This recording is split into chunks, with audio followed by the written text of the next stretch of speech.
Who is Bennett? Welcome back everyone, I'm Slick and today we're going to be talking about the entire lore of Bennett. If you enjoy learning about the lore of Mondstadt, make sure you hit that subscribe button. Bennett is a young, optimistic, and hard-working member of the Adventurers Guild. He lives in Mondstadt and has a strong passion for adventure. Unfortunately though, he is cursed with horribly bad luck. I was born unlucky.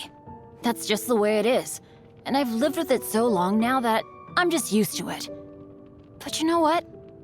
Maybe it's a good thing. It means I know that whatever luck I do have left is gonna run out sooner rather than later. So I'd better make the most of my life while it lasts. You know, go on plenty of adventures, meet loads of people. I mean, if I didn't live like that, I may never have even met you. Can you imagine? When adventuring, he typically has a hard time finding any treasure despite his efforts, and he always seems to run into overpowered enemies. He doesn't let bad luck game down though. He's always enthusiastic about adventuring and continuously tries to better himself. Though he is the leader of his very own Benny's Adventure team, he's the only remaining member after the others decided to leave after a series of unfortunate incidents. The team is actually on the verge of being dissolved because teams at the Adventurers Guild require 3 to 4 members, but his team still exists because Catherine doesn't have the heart to break the boy's dreams of being an adventurer. I'm the leader of Benny's Adventure Team, a rising star in the Mondstadt Adventurers Guild. Where are the others? They're all on leave right now.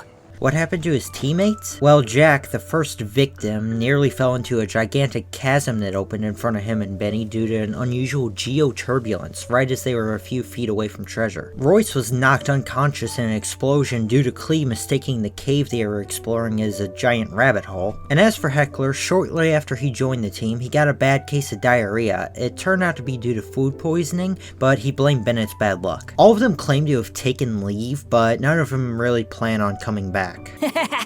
You wish. Benny's adventure team has had no vacancies in ages. I mean, you must be spoiled for choice, right?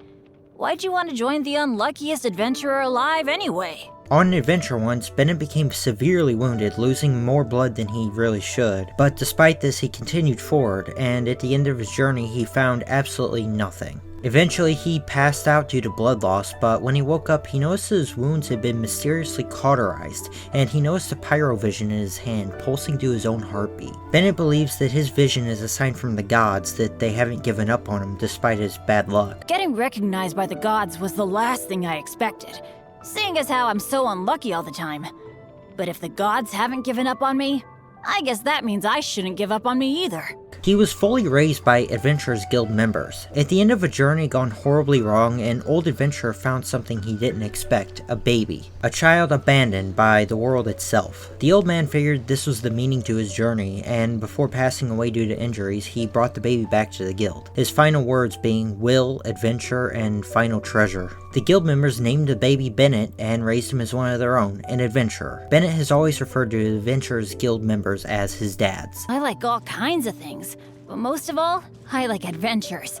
One day, I'm gonna find the most valuable treasure in the whole world, and then my dad's gonna have a better life, and the Mondstadt Adventurers Guild will be back in business. Despite having many scars, Benny has an unusual tolerance for pain. He's just gotten used to it. He often visits Barbara, the deaconess of the Church of Favonius, for medical attention and bandages. She's always willing to help him and wants him to take better care of himself, which he's very grateful for. Often, he surprises others because of his high pain tolerance and painful looking fighting style. Something Bennett always carries with him are extra bandages that he gets from Barbara, Catherine, his dads, or other adventurers he meets out in the wild. He keeps a collection of them in his utility pouch, and he uses them with care when needed. Benny sometimes wonders about the meaning of death. He's heard many great stories of the old man who once saved him, and the adventurers around him always have a toast at funerals to honor the lives of the fallen adventurers. And like many adventurers, he believes that a good death comes at the end of a life in pursuit of adventure, and their souls are returned to their homeland by Barbados. He once feared death, but after thinking it over, he came to the conclusion that death may be something fortunate at the end of an adventurous life. Not that he's ever very fortunate.